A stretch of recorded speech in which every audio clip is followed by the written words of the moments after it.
Hey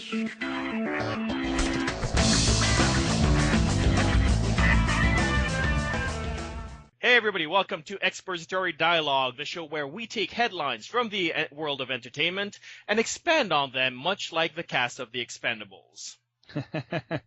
I'm not Chuck Norris. No, but who are you?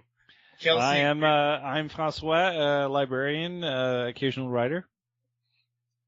Chris Duncan, writer and subtitle editor. And I'm Dimitri, editor-in-chief of Idiomatic.com and movie critic. So we've got a lot of news to get through. So The Good Dinosaur, for those of you who don't know, that's the upcoming Pixar movie, is getting into a bit of trouble in production. They're delaying it by 1 year, so that means in 2014 there will be no Pixar movie. And director Bob Petersons has been fired. Whoa. Well, he's off the project. He's sharpening the crayons in the office. No, that's his job. Is it? I don't know what he's going to do next. He's probably going to maybe work on maybe another different movie where his vision doesn't conflict with the executive's vision of it, I'm guessing. I don't think it's a question of like, you're incompetent, get out. I think it's really just like we are not going the same direction at all, and we're steering this back from you. Okay, I get the feeling that movie is very similar to that show about the Simpsons dinosaurs. I don't recall the name, but they'd had real life dinosaurs. The real life dinosaur family. Super Mario Brothers? No, not Super Mario. Come on, guys! The Simpsons family, the big dinosaurs on television. Yes, it's called Dinosaurs, actually. It's called Dinosaurs. Thank you. I never would have guessed that in a million years, but it's true though. But yeah, that's basically it. The Good Dinosaur asks the generational questions. What if the cataclysmic asteroid that forever changed life on Earth actually missed the planet completely and giant dinosaurs never became extinct? Yes, I'm reading from the Wikipedia entry. It's also the plot of Super Mario Brothers, the movie. Is it? Yeah. Okay, you're serious? I'm serious. Okay, I'm glad I gave that a miss. In mind. Okay, seriously, Pixar is the victim of its own success. I'm often reminded the quote from Arnold Schwarzenegger's Conan the Barbarian, 1982. No. Success can test one's mettle as surely as the strongest adversary. And that's the problem with Pixar. They've done things well for so long that sooner or later you're going to start screwing up. And, sooner or later you're going to get a couple of strikes, and I get a feeling that maybe slowly but surely they're getting in that strike zone. But what's interesting is that strike zone started right around the time that John Lasseter was promoted to sort of supervise the whole of Disney animation and not just Pixar, essentially meaning that his influence on Pixar was going to be diminished, and you could feel the reins sort of like not just loosening, but sort of like somebody just let go of them completely. I mean, this story reminds me a lot of the production woes over in Brave, where the same thing happened with the director of Brave, where she was sort of, pushed out of the project slowly but surely. I was going to say, it's not the first time we've seen this at Pixar, but the difference is that there's less of a stronger helm at Pixar, is what it comes down to. Yeah. What makes a stronger helm, though? Were these directors who were brought in they didn't have the gravitas, they didn't have the pull with the higher ups? Movie productions are insanely complicated and long, and we're talking about hundreds upon hundreds of employees on it, and everybody with their different voices on it. Everybody's got an opinion. There's a lot of money involved, especially in a production like this.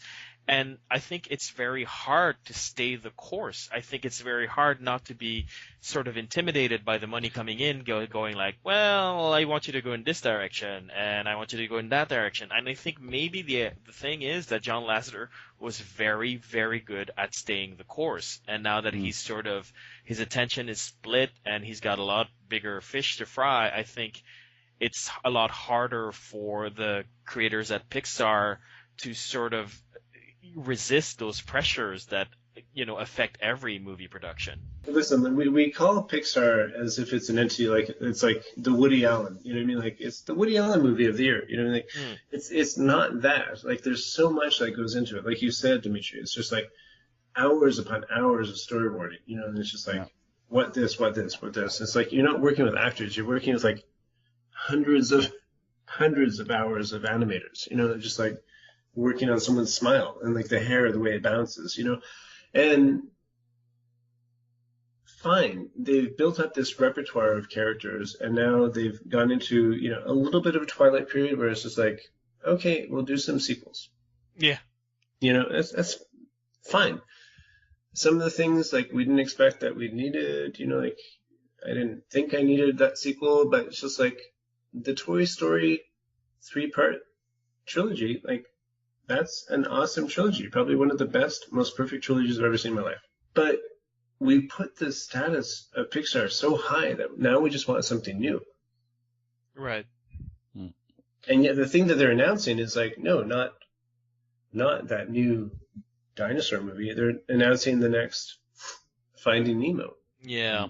You know, so they're putting their sequels ahead of like their fresh things, and I think they themselves know that they need to really hit it out of the park with the fresh franchise. Yeah, certainly, because Brave was a bit of a disappointment critically. Yeah, it really was, you know, like, and this was their chance to kind of like make a strong female character, and they won an Oscar though. Yeah, whatever. Whatever. I could win an Oscar right now. I think we an earlier podcast. But I'm just gonna put it out there, you know. No, but it's true though. Like, I mean, I don't know. Like, I mean, it's not gonna be that original, but I think it needs to be fresh. You know what I mean? It needs to be fresh, but it needs to be fresh and original. It needs to be that fresh and that original all the time. Nobody can sustain that kind of creativity, though. Like seriously, Pixar has managed to do so much in a relatively short span of time. You know, I mean, and now it's like, well, you know, the latest movie you released did not revolutionize storytelling and animation in a way that your previous work has. So we will consider. Well, Brave did not do anything. It actually probably was a step back. It was almost like that bad, even though it won the Oscar. Yeah, it was horrible. Which I predicted. It was horrible. Sorry, I wiped my ass. I'm just gonna milk that till, you know. Anyways, so but I mean, you know, like, does Pixar need to revolutionize everything all the time? I mean, I don't know. No, I understand your point. I'm going full devil's advocate at this point. No, I understand your point. There is that notion of like, how long can a studio that knocked it out of the park for 10 years maintain that batting average, and is it fair to hold them to that standard? I get that. It's the Spinal Tap analogy for sure, and I like the fact that they pulled back on like the release of this. It's like, if it's not working, all the credit to them. That's a good point. I think it indicates a certain concern with the product more than the schedule, if you will. Yeah. Which you couldn't say that about Disney's Marvel movies, for example, where they rush the crap out of those, and if you're not on board, too bad for you. Well, Disney's already announced these movies before they're even happening. You know. Yeah. There's no cast. There's no nothing. But they're basically committing to one Marvel movie per year, one, you know, Star Wars movie per year. You know, Pixar can at least call its own tune. Yeah. All right. Well, since we're talking about big franchises, let's talk about Harry Potter. J.K. Rowling has announced that she is currently writing the screenplay for a Harry Potter prequel. Thumbs down. Okay. All right. The book upon which the movie is supposedly based on isn't really based on any of the characters and or situations that occurred in the books, in the actual books, like, that everybody read. So I'm sort of wondering, like, I think it's a money grab. I think people will see it's a money grab. No, Actually, no, come on. If she'd written a new book in the Harry Potter series and said, or said, I'm going to write a book with based on the characters that isn't like, or writing a screenplay, that would be different. But I don't know, like, there's money grab and money grab. There's money grab. I wrote a book and it's going to be produced in a movie, and then there's like, here's this book that doesn't have anything to do whatsoever with the characters. Well, it's going to get produced into a movie. I'm not exactly sure where she's going with that, but it sounds like Jaws 5 is what it sounds like. One of the major vice presidents of Warner Brothers brokered this deal with J.K. Rowling, and he's one of the people who got put into a position of power that it was a little bit shaky, and they were like, oh, should he be in the position? He went out and actually reached out to her, got her in. And the thing is, Warner Brothers at the end of all their fucking franchises, and they're looking for something, and all they had was Harry Potter, and that's over too. So the fact that they actually brought in J.K. Rowling, and J.K. Rowling, I give her the respect that she doesn't want someone else to write her stories, and they're going back to basically a joke book that she wrote that was supposed to be basically the textbook that Hermione and Harry Potter and everyone read. So there's it's a book written for charity. Like 80% of the cover price of each book went to charity. Like, okay. It was 42 pages. And it's just like there's little like line edit. It's supposed to be the story of like this guy who basically collected all these magical monsters. Got to catch them all, Pokemon. Yeah, pretty much. Exactly. And then in the book, there's also line items with like Harry Potter's like notes as he's studying for class, Yeah. But the movies promise to be basically kind of an awesome story about this guy who's like, who is this guy who basically went out and collected all these monsters? Because they should take place, if you look at the timeline, like probably between the two world wars. Yeah. It's this guy who hangs about 70 years before Harry Potter who collects these magical beasts. And so basically you spin it off as basically like almost a Harrison Ford, Indiana Jones type thing.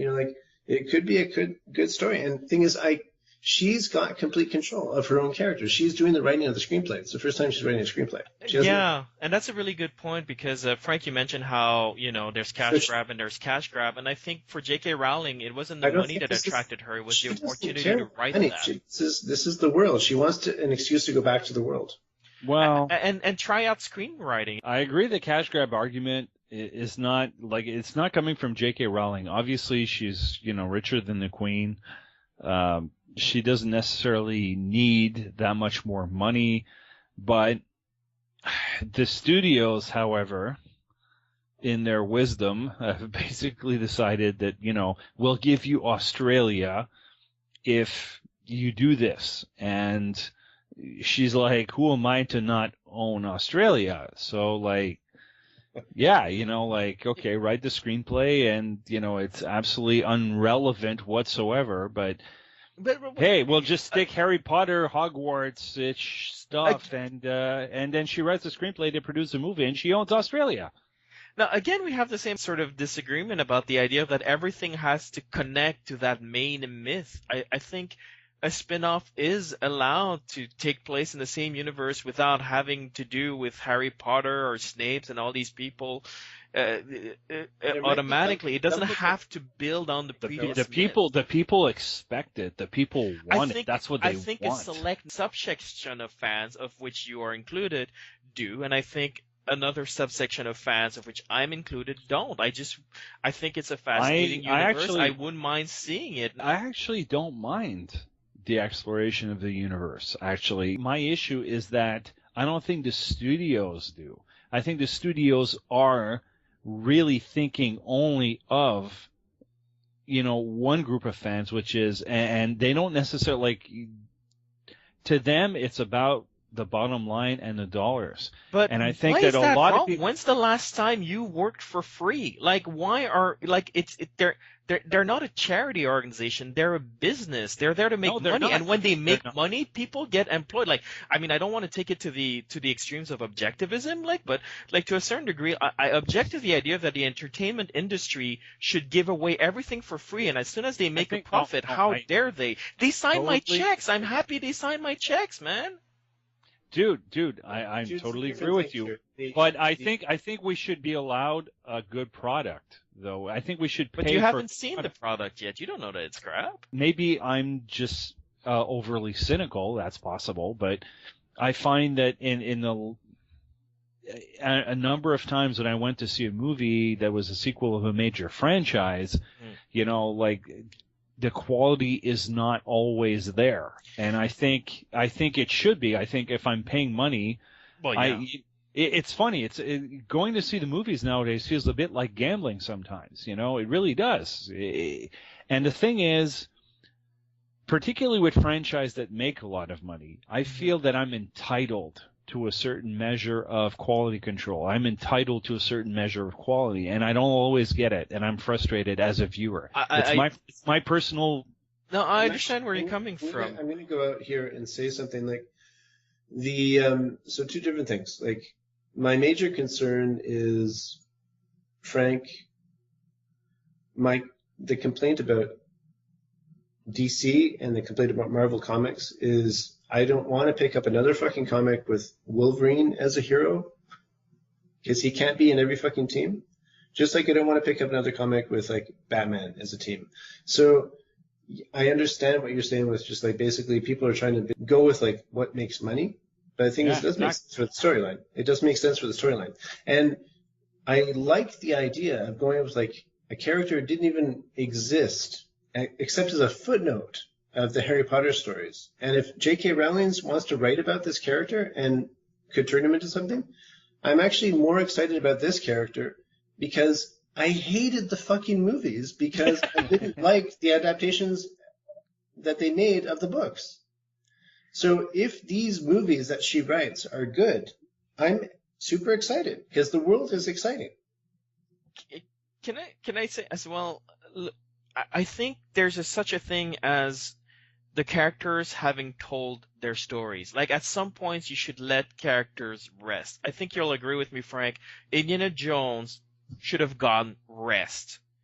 The Star Wars prequels would have done better if it didn't bend over backwards in every single prequel to tie into some minutia of the original trilogy instead of telling its own story with its own characters. In the whole fucking universe, everyone keeps bumping into each other. Yeah. There's only 5 different people. Yeah. I think if you're going to revisit the Harry Potter universe, I think it is creatively braver and more interesting to leave out Harry Potter. Yeah. No, I agree. But, like, so I don't know what they're going to come up with. I just feel that they're still trying to tie into it, though, right? Well, they are, of course. But they'll probably bring in Dumbledore. Because he's going to be the through line, right? Not Harry Potter. Who the fuck cares about Harry Potter? He might show up as, like, a news item. Well, I will withhold judgment. Unlike too late, Frank. Unlike the Batman Superman thing, which I know will suck. I know it. As long as we're talking about spin-offs and all of that, AMC has announced 2 different spin-off series for their 2 most popular shows on air right now. We're talking about Breaking Bad, which will get a spin-off series with Soul, and The Walking Dead, which will get a spin-off series with completely new characters in another part of the zombie apocalypse. Breaking Bad, I have to say, I'm a devotee. I love Saul Goodman. I think the character was very well written on the show. I wonder how well it's going to do. I think, unfortunately, it's one of those shows that, again, is going to probably ride the coattails of its, original series. and who knows how far it's going to go. Well, one thing I forgot to mention is that the Soul spin-off is actually going to be a comedy. Not a drama, not a hardcore drama like Breaking Bad. So there is an effort to shift the tone completely, so as to avoid comparison.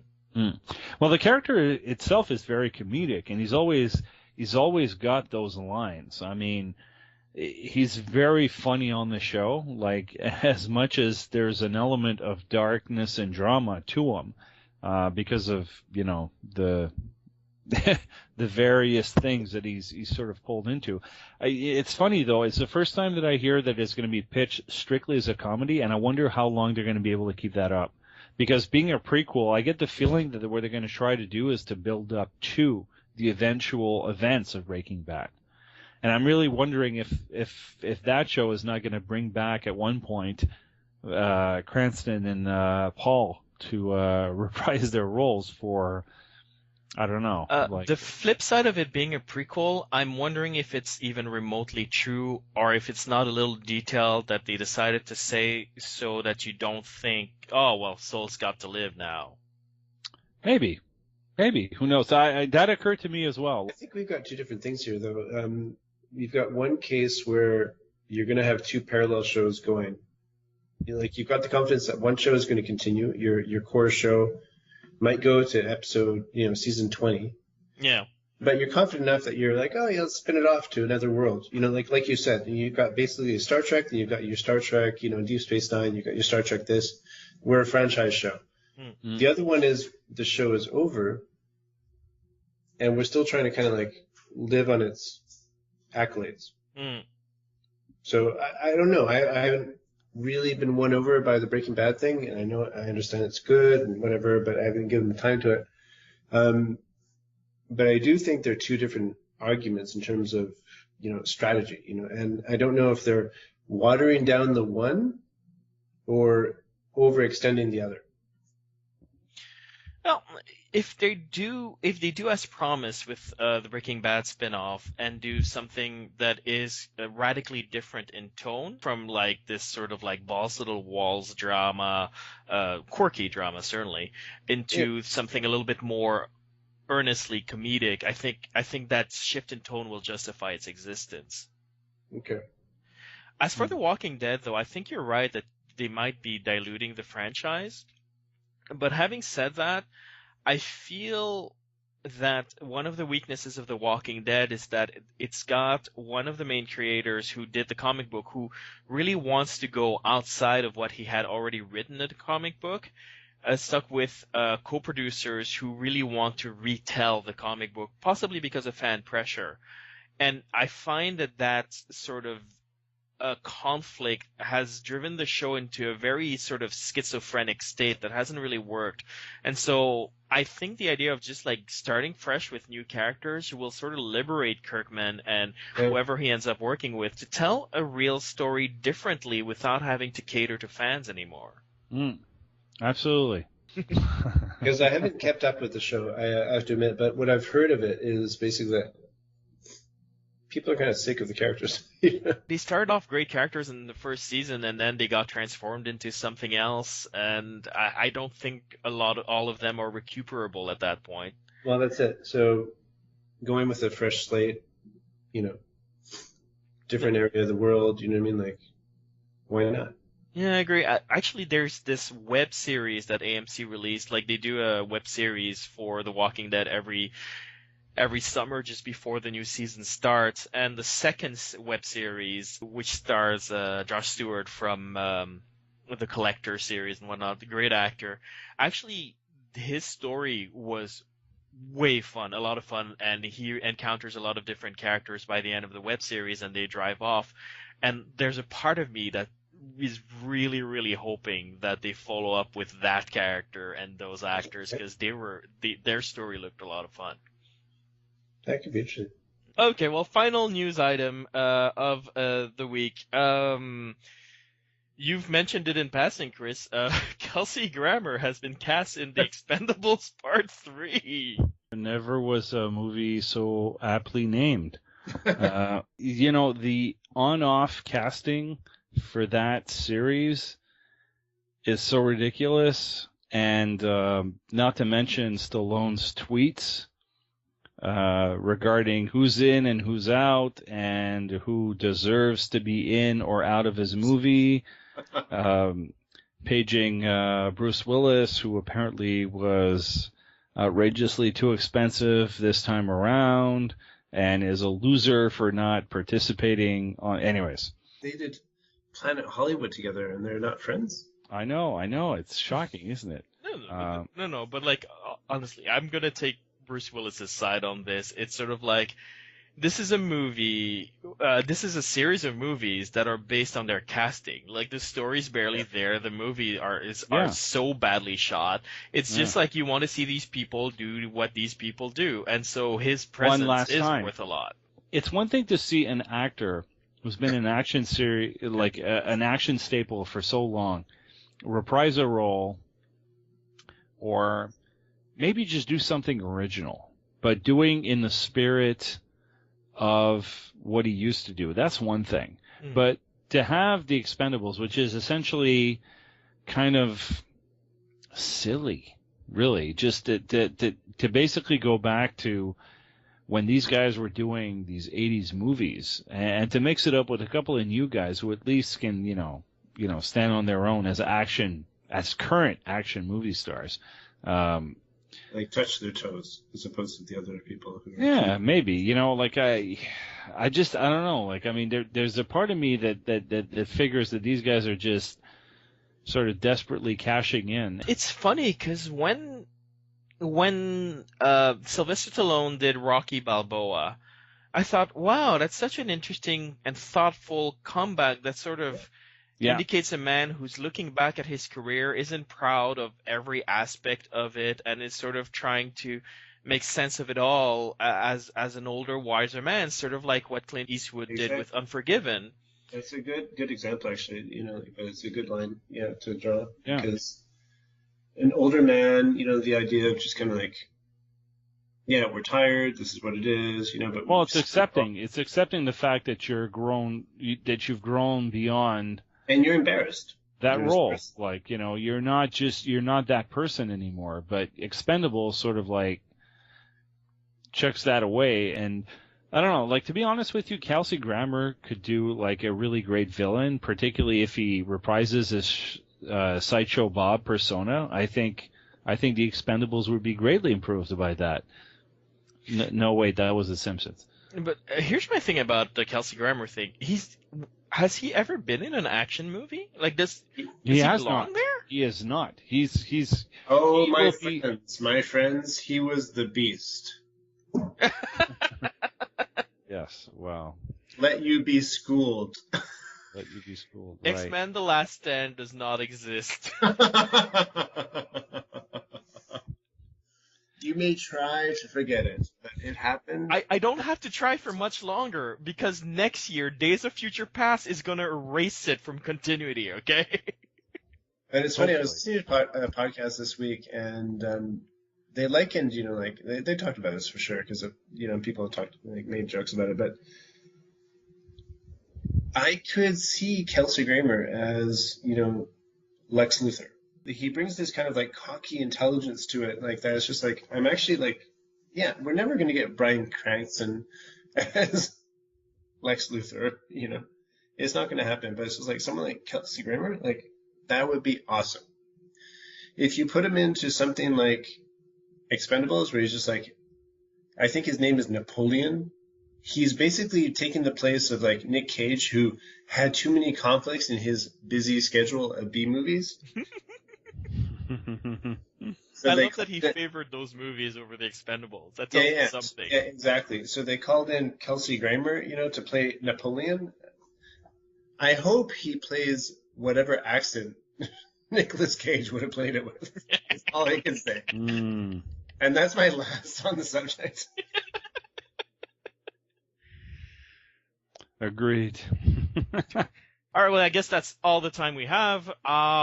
If you want to post your comments, your thoughts about the news of the week, you can write us at mail@idiomatic.com or post a comment at idiomatic.com. Just click on the episode name.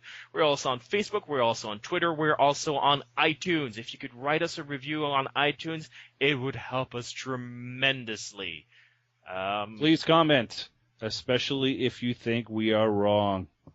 Well, maybe not. Especially if you think we are right. Whichever. Especially if you think. I think we should end it there. Yes. Huh? Agreed. All right, see you next time.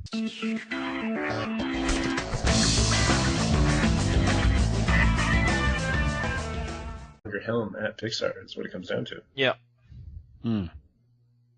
What makes a stronger helm, though? Like, I mean, like, were these directors who were brought in they didn't have the gravitas, they didn't have the pull with the higher ups? Movie productions are insanely complicated and long, and you know we're talking about hundreds upon hundreds of employees on it, and everybody with their different voices on it. Everybody's got an opinion. There's a lot of money involved, especially in a production like this. And I think it's very hard to stay the course. I think it's very hard not to be sort of intimidated by the money coming in, going like, well, I want you to go in this direction, and I want you to go in that direction. And I think maybe the thing is that John Lasseter was very, very good at staying the course. And now that he's sort of, his attention is split and he's got a lot bigger fish to fry, I think it's a lot harder for the creators at Pixar, the project. He's sharpening the crayons in the office. No, that's his job. Is it? I don't know what he's gonna do next. So he's probably gonna maybe work on maybe another different movie where his vision doesn't conflict with the executive's vision of it. I'm guessing. I don't think it's a question of like, you're incompetent, get out. I think it's really just like we are not going the same direction at all, and we're steering this back from you. Okay, I get the feeling that movie is very similar to that show about the Simpsons dinosaurs.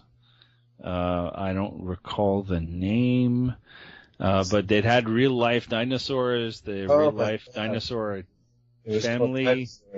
Super Mario Brothers? No, not Super Mario. Come on, guys! The Simpsons family, like the big dinosaurs on television. Yes, it's called Dinosaurs.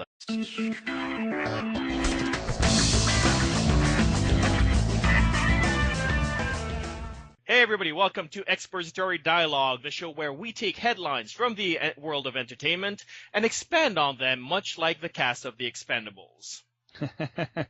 I'm not Chuck Norris. No, but who are you? Kelsey. I'm Francois, librarian, occasional writer. Chris Duncan, writer and subtitle editor. And I'm Dimitri, editor-in-chief of idiomatic.com and movie critic. So we've got a lot of news to get through. So The Good Dinosaur, for those of you who don't know, that's the upcoming Pixar movie, is getting into a bit of trouble in production. They're delaying it by 1 year, so that means in 2014 there will be no Pixar movie. And director Bob Peterson has been fired. Whoa, we're shuffled. Well, he's off, actually. It's called Dinosaurs. Thank you. I never would have guessed that in a million years. But it's true, though. But, yeah, that's basically it. The Good Dinosaur asks the generational questions. What if the cataclysmic asteroid that forever changed life on Earth actually missed the planet completely and giant dinosaurs never became extinct? Yes, I'm reading from the Wikipedia entry. It's also the plot of Super Mario Brothers, the movie. Is it? Yeah. Okay, you're serious? I'm serious. Okay, I'm glad I gave that a miss. In mind. Okay, seriously, Pixar is the victim of its own success. I'm often reminded the quote from Arnold Schwarzenegger's Conan the Barbarian, 1982. No. Success can test one's mettle as surely as the strongest adversary. And that's the problem with Pixar. They've done things well for so long that sooner or later you're going to start screwing up. And, sooner or later you're going to get a couple of strikes, and I get a feeling that maybe slowly but surely they're getting in that strike zone. Well, what's interesting is that strike zone started right around the time that John Lasseter was promoted to sort of supervise the whole of Disney animation and not just Pixar, essentially meaning that his influence on Pixar was going to be diminished, and you could feel the reins sort of like not just loosening, but sort of like somebody just let go of them completely. I mean, this story reminds me a lot of the production woes over in Brave, where the same thing happened with the director of Brave, where she was sort of, pushed out of the project slowly but surely. I was going to say, it's not the first time we've seen this at Pixar, but the difference is that there's less of a strong